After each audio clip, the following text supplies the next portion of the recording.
أي سڵاو بخێر بێ سڵاو ڕێزم لە سەرچاو بخێر بێ بەڕێزم فیدە زۆر بخێر بێ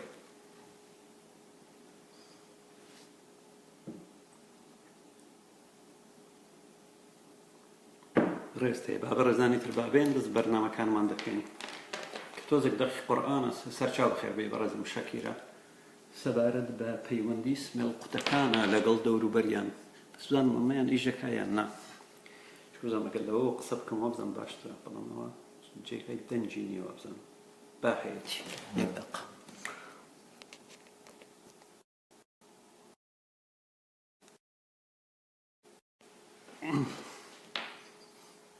بەڕێزان دەنکەیە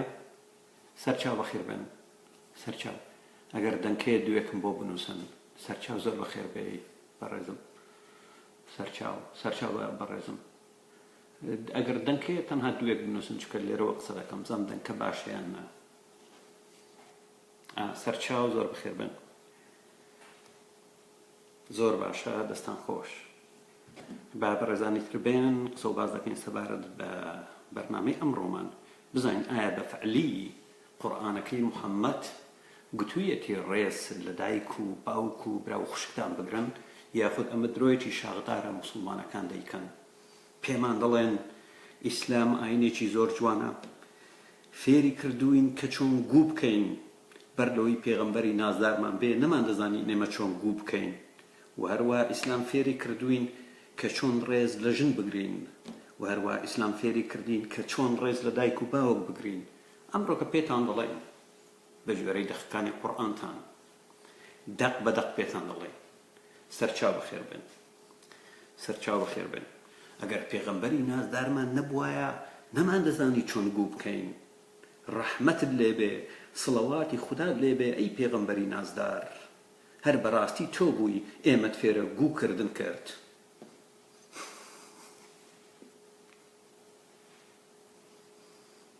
سەیرە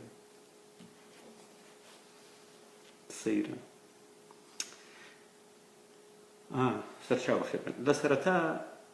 دەبێت دوو دەقتان بۆ بخوێنمەوە بزانم ئەو سمێڵ قوتانە دەتوانن پێمان بڵێن بەلاغەی ئەم دوو دەقە لەکوێیە بۆچی مەلاکان لە مزگەوتەکان ئەم دەقانە بۆ خەڵک ناخوێنەوە بۆچی بەمەبەستەوە هەندێک دەق هەڵ دەبژێرن کە خۆیان پێیان جوانە ئاەتی حەوتی سوڕەتی الفورقان وقالوا مشركان قتيان ما لهذا الرسول يأكل الطعام ويمشي في الأسواق أم بيغمبرت چيتي نان دخواو لبازار بياسة لك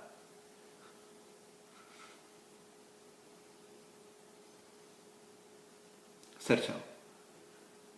مشركان چيان قتيان سيركن هم دقة زور مهمة البته سيري بلاغي خدائي بكر ئەمە لە ئەڵڵاوە دابەزیوە ئەڵڵا بیری لێ کردوتەوە جوبرائیل بەڵێ ئەڵڵا جام ڕاستەکەی مشتێکەکان بە محەممەد یان وتێ محەممەد خواردن دەخوا و لە بازار پیاسە دەکا بڕۆ وەڵامەکەیت بەوە جوبرائیل هاتووە ئەو هەموو ئاسمانەی بڕیوە محەممەد ها ئەو دەقەم بۆ هێناوێدان ئەڵڵاوە چێ دەکا وقالوا ما لهذا الرسول يأكل الطعام ويمشي في الأسواق ئەم پێغەمبەرە چیەتی نان دەخوا و لە بازار دەڕوە فلافل وانتماشي يا أيها الذين آمنوا لقد أحللنا لكم أكل الفلافل وانتماشي وحللنا للنبي أكل حمار الوحشي الله چۆن جوابی دایتەوە سیرکەن لە ئاەتی 20 سوڕەتی الفورقان چی دەڵێ ئەوە ئەڵڵایە جوابی قوڕەیشەکان داتەوە وما أرسلنا قبلك من المرسلين إلا إنهم ليأكلون الطعام ويمشون في الأسواق أي محمد ما رباب پێشتۆ هیچ پێغەمبەرێکمان نەناردووە کە نان نەخۆن و لە بازارەکان نەسوڕێنەوە داخۆ ڕەنگ بێ لە قوڕنەی جادەکانی وەستا بێ محەممەد ئاوا تۆزێک سپۆرت چکە دەڵێن سپی بوو زۆر معجباتی زۆر بووە هەرژن هاتوو خۆی پێشکەشی کردیها لە سوچی کۆڵانەکان وەستاوە ئاوا لە سوچی کۆڵانەکان هاوەستاوە خواردنی بەدەستوە بووە دەنگ خستێتە ناو دەمیەوە قەسپی کوردکوش گەوجینە ئەوانە پێتان وایە ئەمە دەقی خوداییە پێتان وایە ئەمە دەقی خوداییە شەرم ناکەن دێن ئیهانە و سوکایەتی بەخواش دەکەن ئیهانە و سوکایەتی بەخوا دەکەن دەتوانن پێم بڵێن بەلاغەی زمانەوانی ئەم دەقە لە چیدایە دەتوانن پێم بڵێن عیبرەت لەم دەقا بۆ مرۆڤی سەدەی 21ەم چییە ڕۆژانە دەتوانم دەیهات دەقی واتان لێ بگرم بینم بڵاوی کەمەوە خۆزگا خەڵکی کورد بیزانیایە زمانی عەرەبی بیزانیایە وەک ئەمڕۆ نەخۆشێکی بەنگلادێشیم هەبوو لەگەڵی کەوتمە مناقەشە گوتم پێغەمبەرەکەت بە دەیاژنی هەبوو گوتی نا دەیاژنی نەبوو هەموو 5-6 دانە گوتم دەتوانی پێم بڵێ مادام دەڵێ 5-6 دان گوتی حەزرەتی خەدیجە گوتم گوتی حەزرەتی فاتیمە گوتم فاتیمە گوتی یەس گوتم ژنی نەبوو بە ناوی فاتیمە گوتی بە فاتیمە گوتم کورە فاتیمە کچێتی گوتی نان تۆ نازانی گوتم وەڵڵی خۆ دەبی پێغەمبەری نازدار چکە مەعسووم بووە کچەکەی خۆشی کردبێ بە ژنی خۆی من چوزانم ڕەنگ بێ لە توڕاسەکەی تۆدا هەبێ یعنی بە قودرەتی قادر و بە قودرەتی ئیلاهی فاتیمەی کچی کردبی بە ژنی خۆی ئێمە چوزانین کاکەجیان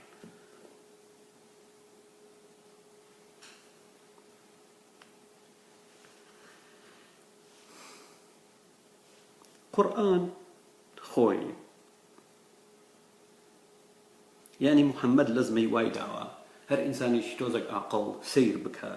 لە دەقی لە ئاەتی 4 سوڕەتی النمل دەڵێ إن الذين لا يؤمنون بالآخرة زينا لهم أعمالهم الله دڵێ ئەو کەسانەی بڕوان بە ڕۆژی دوایی نییە کارەکانیانمان بۆ ڕازاندۆتەوە واتە الله کارەکانی ئێمەی وەک کافر جوان کردووە باشە ئەمە یەک واتە کاری ئیلاهیە لە ئاەتی 24 سوڕەتی النمل 20 ئاەت دواتر چی دەڵێ وزين لهم الشيطان أعمالهم وشيطان كاري كافر كاني جوان كرديا ئێستا پێمان بڵێ ئەڵڵا خۆت لە ئاەتی 4 سوڕەتی النمل دڵێ من وەک ئەڵڵا کاری کافرەکانم ڕازاندۆتەوە و لە ئاەتی 24 دەڵێ شەیتان کاری کافرەکانی ڕازاندۆتەوە ئێستا پێم بڵێن شەیتان و ئەڵڵا هەمان کەسایەتین یا هەمان سیفاتیان هەیە یا هەم ئاهەنگی لە نێوانیاندا هەیە یعنی ئینسان لۆجیکانە بیر دەکاتەوە دەبی فکر بکاتەوە بزانین ئەمە مانای چییە ئێمە دین قبوڵ ناکەین وەک خۆی ئێمە نەقڵ و ئەو شتە قۆڕانە قبوڵ ناکەین ئێمە عەقڵ بڕیار لەسەر مەسائلەکان دەدا وەڵامێکم داوەتەوە بە مەهزەلەی سمێڵ قوتەکان کاتێک عائیشە دڵێ باشەرنی ئەو وەڵام داوەتە لێرە قسە ناکەم بە دەقەکانی قورئانەکەی خۆیان وەڵام داوەتەوە بەڵام 2 دقی زۆر گرنگکەی لە قورئان هەر کەسێک بیخوێنێتەوە لەمانەکەی تێبگا چاک دەزانێت کە قورئان و محەممەد و ئیسلام تەنها بۆ عەرەبن ئاەتی 199 سوڕەتی الشوعراء دەڵێتن ولو نزلناه على بعض الأعجميين فقرأه عليهم ما كانوا به مؤمنين واتا ئەگەر ئەم قورئانەمان بۆ خەڵکانێکی غەیرە عەرەب دابەزاندایە و بۆیان بخوێندرابایەوە نەدەبوون بە ئیماندار واتە مافی خۆیتیان چکە بە زمانی خۆیان نییە قورئان پێت دەڵێ و هەروە لە ئاەتی 44 سوڕەتی فصلت ئەمە دووبارە دەکاتەوە ولو جعلناها قرآنا أعجميا لقالوا أعجمي وعربي وأجر هاتو قرآن من بزماني چنا عربي دا بزان بايا قريش كان ديان قوت قرآني چنا عربي وهذا أعجمي وبيغمبري عربي أما چون دبي ما دام بيغمبر عربة دبي قرآن بزماني إما عرب دابي أما زور رونا من نازانم إيوا خيالي من الله لسككاني بهشتو تەسک و ترسکی حۆریەکان لە مێچی داون ئەو بەهەشتە بوونی نییە ئەم بەهەشتە بوونی نیە تەنها لە خەیاڵی ئێوەیە، بەردەوام دەتان گەوجێنن، خەریکی گەوجاندنی ئێوەن بۆ ئەوەی ماڵوێرانی زیاتر و زیاتر بەسەر میلەتی کووردا بێنن. با بێنە سەر بابەتی ئەمڕۆ. سمێڵقوتان و ئەبرۆکەوانان پێمان دەڵێن ئاینی ئیسلام ئاینێکی جوانە، پەیوەندی کۆمەڵایەتی نێوان مرۆڤەکانی ڕێخستووە.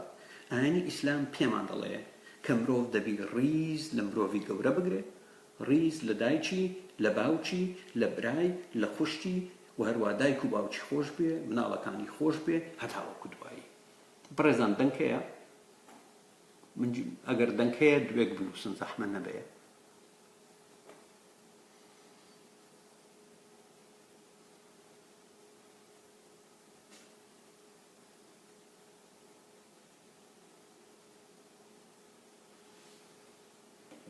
لاین تێکس وەستاوە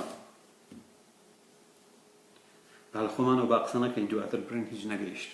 زەحمە نەبێ ئەگەر باش دەستخۆش بزانین ئایا ئەو بەفعلی وایە ئەمڕۆکە قسە لەسەر ئەو بابەتە دەکەین کە بابەتێکی گرنگە. محەممەد ڕەتی لە دایک بۆتەوە، لە باوک بۆتەوە، لە مناڵ بۆتەوە، لە خزم و کەس و کار بۆتەوە. بۆ نمونە خودی خۆی بە پێی فەرمودەی ڕاست کە چەند ڕۆژێک بەر لە ئێستا دامان بەزاند دەڵێتن جێگای دایکم ناو دۆزەخە، جێگای باوکم ناو دۆزەخە، و هیچ حیسابی بۆ مناڵەکانی نەکردووە بە هیچ جۆرێک. بۆچی؟ چونکە کەسێک بۆ بێدایک و باوک پەروەردە بووە، هەستی بە خۆشەویستی دایک و باوک نەکردیە و هەستی نەبوو بۆ دایک و باوکی، لەبەر ئەوە هیچ حیسابی بۆ دایک و باوک نەکردیە و تەنانەت ڕێنمایی و فێرکاریەکانی قورئانیشی ڕەنگدانەوەی ئەم ئەقڵیەتەی محەممەدە. لە سەرەتا دەین دەنگ نییە، بەڕێزان دەنگ نییە، دەنگ ئەگەر باشە دووجی بنووسن. زۆر چاکە. بۆ نمونە لە سەرەتاوە بە لە ئاەتی 36 سوڕەتی ئەلەحزاب دەست پێ بکەین. چی دەڵێ؟ دەڵێ وما كان لمؤمن ولا مؤمنة إذا قضى الله ورسوله أمرا أن يكون لهم خيرة من أمرهم ومن يعص الله ورسوله فقد ضل ضلالا مبينا. واتا هر کەسێک، هەر ژنێکی ئیماندار، هەر پیاوێکی ئیماندار ئەگەر ئەڵڵا و پێغەمبەرەکەی بڕیاریان سەبارەت بە مەسەلەیەکدا، هیچ ژنێکی ئیماندار و پیاوێکی ئیماندار هەڵبژاردەیان نییە، دەبی پابەند بن بەو بڕیارە، بەو بڕیارەی ئەڵڵا و پێغەمبەرەکەی. و هەر کەسێک سەرپێچی بڕیاری ئەڵڵا و پێغەمبەرەکەی بکە ئەوە بەلا ڕێدا چووە، بەلا ڕێدا چوونێکی ئاشکرا. باشە؟ بۆچی ئەو دەقەم هیناوە؟ بۆی بزانە قورئانەکەتان چی وتیە، دەبی پابەندی بن، مێن ڕۆژانە درۆ بکەن، بڵێن قورئان فێری کردین ڕیز لە دایک و باوک بگرین.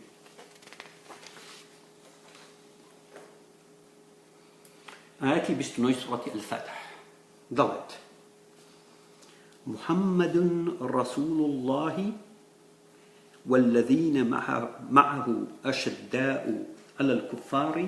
رحماء بينهم. محمد پیغمبری اللهە و ئەوانەی لەگەڵ محەممەدن واتە ئیمانداران تند و تیژن بەرامبەر بە کافرەکان، بەڵام لە نێوان خۆیاندا بەبەزەین. واتە مسلمان ڕەحمی بۆ مسلمان هەیە، بەڵام تند و تیژی دەبی بنوێنی بەرامبەر بە کافرەکان. ئەمەشیان وەرزەم زۆر ڕوونە، پێویستی بە تەفسیر و تەفسیرکاری نییە، دەقەکان زۆر ڕوونە. و هەروەها ئاەتێکی سوڕەتی الحجرات دەڵێت إنما المؤمنون إخوة. لراستيدا إيمان داران براي يكن. واتا قطب الدين اسم القط لقل أبو هريرة، لقل أبو تشلوبي سعودية، لقل شزانم زار شيرنايك، لقل عبد الجنس اللطيف، أو أنا هميان براي يكن. باشا براي يكن. و ئەگەر هاتو تۆ برایەکت هەبی کە برایەکە لە هەمان دایک و باوک لە دایک بووینە، بەڵام بە حوکمی بڕوای بە ئیسلام نەبی، تۆ دەبی بیکوژی، دەبی بیکوژی. عەبدولجنس لەطیفم بەبیر هاتەوە پۆستێکی زۆر جوانیان دانابوو،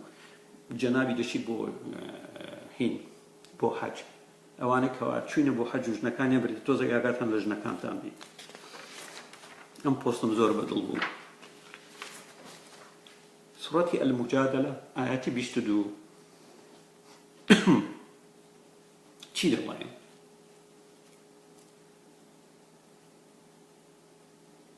نەوەڵە کوڕم من ئێستا ئێوە سوک دەکەم نەبەس گوێ بگرە تۆ گوێن دەدەی چی دەدەی بیدە بەڵام گوێ بگرە و بە پێی دەقەکانی لەبەرەوە باندت ناکەم گوێ بگرە ئاەتی 22 سورەتی المجادلە دەڵێ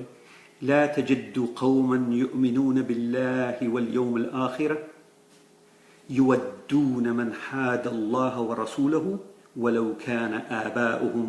أو أبناؤهم أو إخوانهم أو عشيرتهم دەڵێ خەڵکانت نابینی کە ئیمانیان بە ئەڵڵا و ڕۆژی دوایی هەیە هاوسۆزیان هەبێت بۆ کەسانێک کە دژایەتی ئەڵڵا و پێغەمبەرەکەی دەکەن و تەنانەت ئەگەر هاتوو ئەو کەسانە باوچیان بن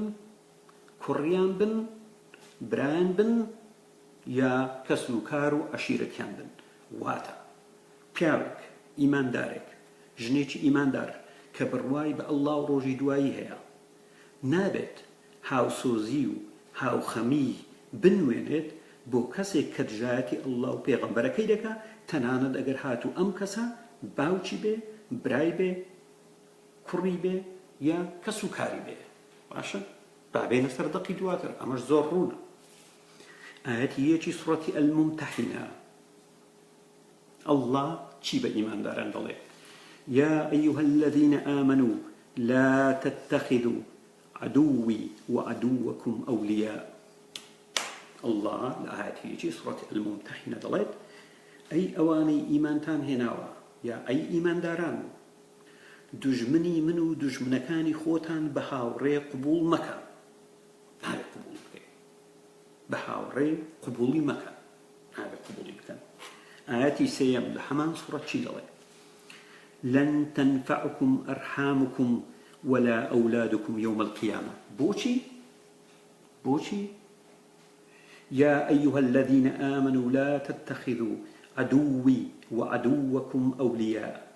لن تنفعكم أرحامكم ولا أولادكم يوم القيامة أي أواني إيمان تان هناوا دجمني منو واتا دجمني الله ودجمني خوتان هاوري قبول مكان لروجي قيامت كسو كارتان ومنالكانتان سوديان نابي بوتان منالكانتان كسو كارتان سوديان نابي بوتان واتا اگر هاتو كسو كارتان دجايتي الله ينكرت او هذا بدجايتي بكنو نابي هاوسوزيتان بويان هبه سبر رون دبيتو دخكان آياتي بستوسي سورة التوبة ضلت يا أيها الذين آمنوا يا يصدق نظام زيادة كم ليرة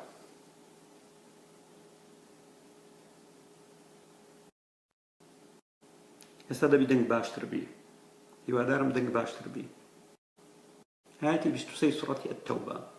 يا أيها الذين آمنوا لا تتخذوا آباءكم وإخوانكم أولياء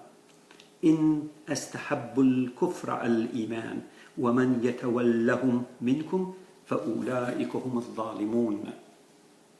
أي أواني إيمانتان هنا واتا إيمان دارا واتا مسلمانا باوكتان براتان با كسوكاري خوتان قبول مكان أجر هاتو كفريان بيباشتر بول إيمان واتا نا مسلمان بون و هەر یەکێک لە ئێوە باوکو و برای بە کەسوکاری خۆی بزانێ ئەوانە لادەرن لە ئیسلام لایەنداوە لە ئیسلام لاداوە ئەمەش زۆر ڕوونە سورەتی التەوبە ئاەتی 24 لە موحەممەد دەپرسن دەڵێن باشە تۆ لەم دەقە دەڵێ باوکەکانمان و براکانیشمان کە بە کەسوکاری خۆمان قبوڵیان نەکەین وەڵامیان داتەوە موحەممەد ئاەتی دواتر دەڵێ قول ئەی موحەممەد بڵێ بڵێ إن كان آباؤكم وأبناؤكم وإخوانكم وأزواجكم وعشيرتكم أي محمد بڵێ تەنانەت ئەگەر باوکتان بن مناڵەکانتان بن براتان بن هاوسەرەکانتان بن کەس و کاریشتان بن نابی بە کەس و کاری خۆتانیان بزانن نابی هاتو چۆتیان لەگەڵیاندا هەبێ نابی هاوسۆزیتان لەگەڵیاندا هەبێ ئەمە زۆر ڕوونە باشە محەممەد وەڵامیان داتەوە دەقی 24 لە قورئان و ئاەتی 16 سوڕەتی ئەلمومتەحینە چیمان پێ دەڵێ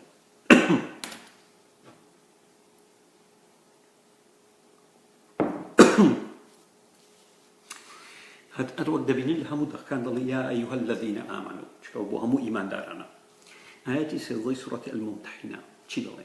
يا أيها الذين آمنوا لا تتولوا قوما غضب الله عليهم أي أواني إيمان تان هناوا هاو ريتي كسانك مكان هاو سوزيتان نبي بو كسانك كالله غضبي بسريان داباران دوا غضب توري لعنتي ليان كردوا نفرتي ليان كردوا وهروە دواتر بزانین چێەوەی کەوا خوددا لێی تۆڕبووە ئاەتی 14 و 15 سوڕەتی التغابن دەڵێت دیسان تأکید دەکاتەوە يا أيها الذين آمنوا إن من أزواجكم وأولادكم عدوا لكم إنما أموالكم وأولادكم فتنة والله عنده أجر عظيم أي أواني إيمانتان هناوا لا جنكانتان ومنالكانتان دجمن هيا يعني دجمنتان جنكان ومنالكانتان دجمنتان هيا لجنكانتان ولمنالكانتان دجمن هيا و دقيق واتر سروة سامان ومنالكانتان فتنا ئاژاوەجێڕین بەڵام لەلایەن ئەڵڵا پاداشتێکی باش هەیە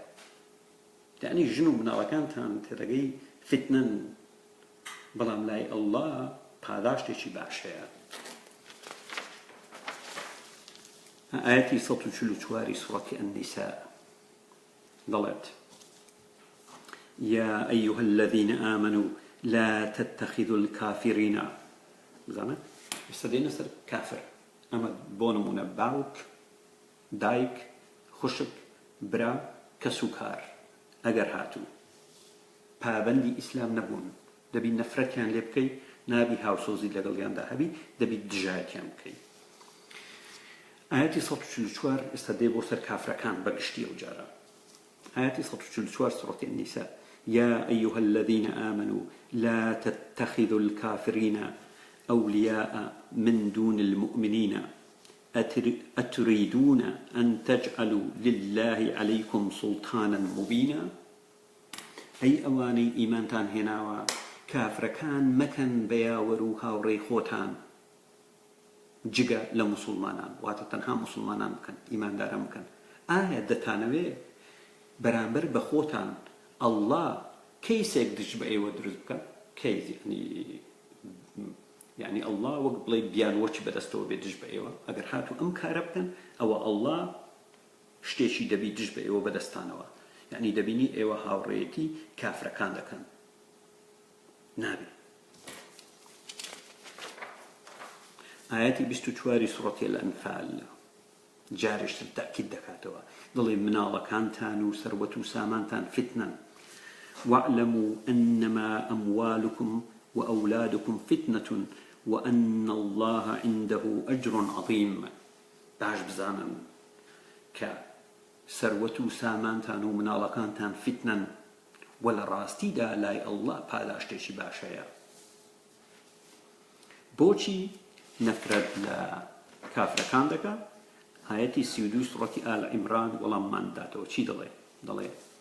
فإن الله لا يحب الكافرين لراستيدا الله كافرەکانی خۆش ناوێت ئێوە چۆن دەبێ بە هاوڕێیانی بە هاوڕێی خۆتان قبول بکەن و سەر هاوسۆزیتان بۆیان هەبێ هەتاوەکو دوایی و هەروەها لە ئاەتی 155 ئاەتی 55 سوڕەتی ئەنفال الله تێڕوانین خۆیمان پێ دەڵێ سەبارەت بە کافرەکان چی دەڵێ إن شر الدواب عند الله الذين كفروا خراپترین بوونەوەر لای الله ئەوانن کە کافرن تۆ چۆن پەیوەندی لەگەڵ بوونەوەر دروست دەکەی نابی تۆ موسڵمانی نابی یعنی تۆ دەیت بۆ ئەوروپا بۆ کلااوچاتی خۆت لەگەڵ دراوسێکت های هەوای و لەگەڵی دەرەچی و لە دائیرە سڵاو و بەزم ڕاست نابی شتی لەو بابەتە نابی تۆ نابی لە پێناو بەرژەوەندی خۆت ئەو کارە دەکەی نابی تۆ ئینسانێکی منافقی پابەندی دەقی خوداکەت نابی وهروەها ئاەتی 51 سوڕەتی ئەلمائیدە ئەوە کافرەکانیش باوکمان بینی دایکمان بینی خوشکمان بینی برامان بینی مناڵمان بینی کەسوکارمان بینی ئەگەر هاتوو موسڵمانی تەواو نەبوون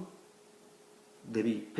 پەیوەندی لەگەڵیان ببڕی و ئەوە کافرەکانمان بینی بە هەمان جەشن ئێستاکە بزانین ئەهلی کتاب واتە یەهودی و مەسیحی ئاەتی 51 سوڕەتی ئەلمائیدە پێمان دەڵێ يا أيها الذين آمنوا لا تتخذوا اليهود والنصارى أولياء أي أواني إيمان تنهناوا جو لكو يا جو مسيحي بهاوري خوتان قبول مكة بعضهم أولياء بعض أوانا هاوري يكن ومن يتولهم منكم فإنه منهم وهرية شكل إيوا جو مسيحي بهاوريخي قبول بكا هاموشوي بكا بيوندي لقلي داهبه أو يشك لوا واتتو جوي يا مسيحي إن الله لا يهدي القوم الظالمين وشاك بزانا كالله كسانك هداية نادا كبلا ريدات شو واتتو بلا ريدات شو دبي وهروا بزاين القرآن في ماندلي أي هاتو شوي شبكا في وديتان لقل شي هبي آياتي 55 سورة المائدة والله ما انداتها إنما واتل الراس تيدا إنما وليكم الله ورسوله والذين آمنوا الذين يقيمون الصلاة ويؤتون الزكاة للراس تيدا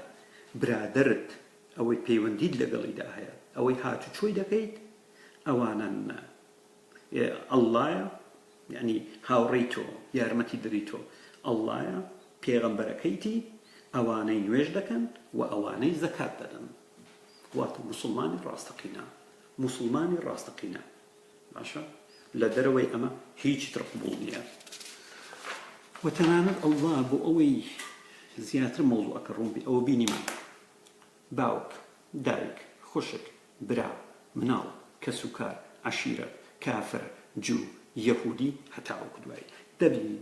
قطع علاقين لقل دابكي بتواوي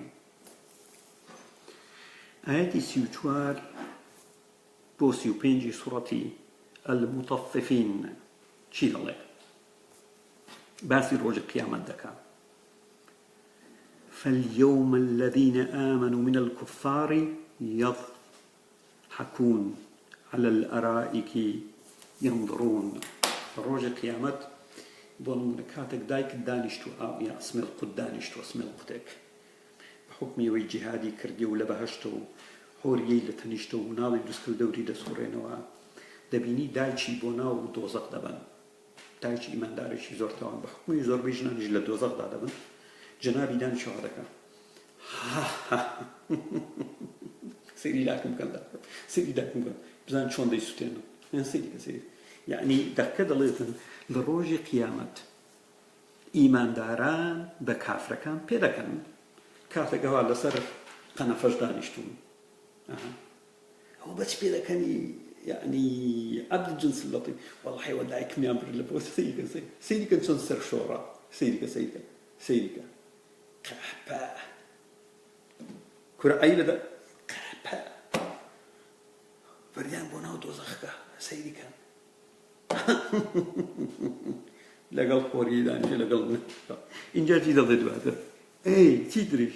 آيات السيدو سورة الحاقة دلي ثم إنجا في سلسلة ذرعها 70 ذراعا فاسلكوه. دڵێ ئینجا زنجیرەیەکی 70 باسک درێژ لە قینجی دایکم دەنێن و لە دەمی دەردێنن. ثم في سلسلة ذرعها 70 ذراعا فاسلكوه. سيدي أو منظرك. فاليوم الذين آمنوا من الكفار يضحكون. لم رجدا أواني إيمان يعني ناو بكافر كان بيركن على الأرائك ينظرون أغاسيرك لسرقنا فداني شنو بيركن أوش بيركن يا عبد والله دايكم يا أمر دايكم دل خوش عيشون من إيمان دار يعني كافر.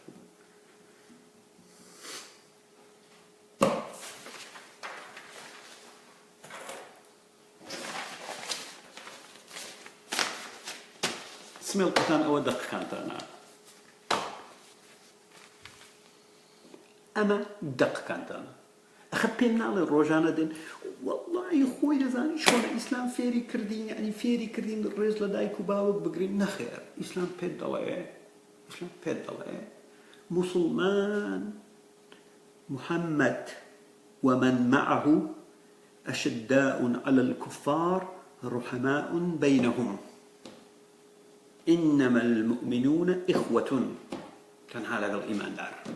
أجر باوك نواجي نكر نخر ذي في وندي لقى الضبر هرب في أو دقي دواي كواخ بين مو آخر دواء قلنا تناند بس نواجنكا وبوزان ياري كاتك في وندي لقى الكسك دبستي بيجي لو يبونوا مسلمانا ريتو زكاة ددي أنا تبي لي برسي زكاتي جنا دبي في وندي لقى القطع كي نواجنكا دبي لقى القطع كي أم دقانا زور روشنان تو يا أو تمروفيش جوجي لو دقانا تيناغي بيدنالين يا أو تمروفيش زولي دير يا كاري دكي بابندي دقي خدا كتنابي وهر قتمان ومن يعص الله ورسوله فقد ضل ضلالا مبينا وهر كسك سربيتشي الله وبيغمبركي كرت أوان توشي بلا ريدا نوش بلا ريدا چونيشي زور روشن بوا توشي زلالة بوا بوزاني ريكا أما دخكانت أنا هيجي ترش من درو لقل خلق دابكن إسلام دزاني إسلام أو فيري بو كردن كر كاكا جاب بو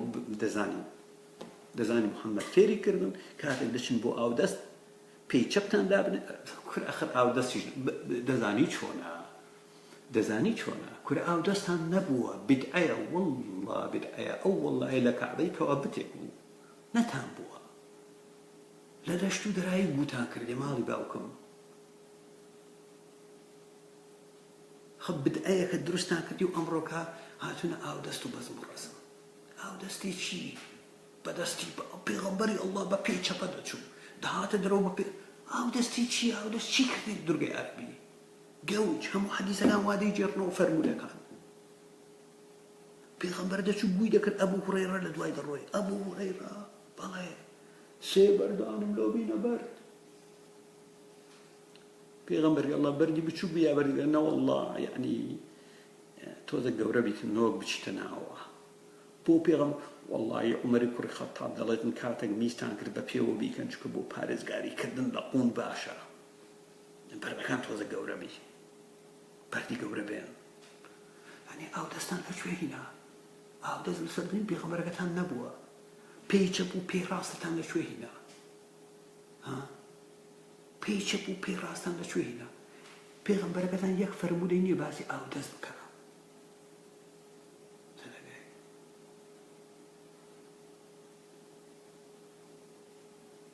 أخذ بجدية يعني سيرة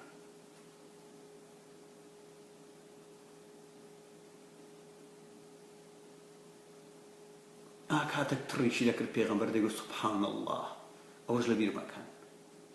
يعني كاتك تريشي يقول سبحان الله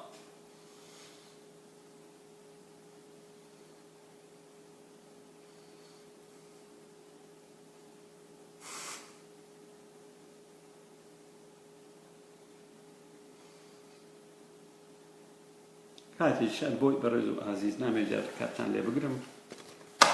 وڵدەم هەفتەی بەرنامەیەک بڵاوکەمەوە بەسە ئەمەشیان دەتوانێت بە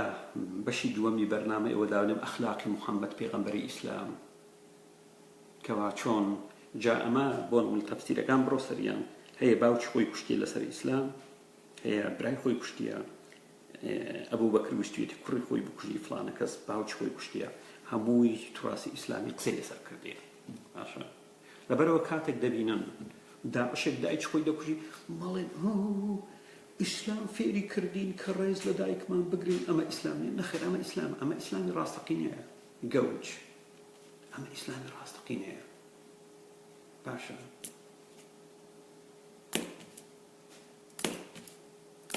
کاتێک شاد هەر بژین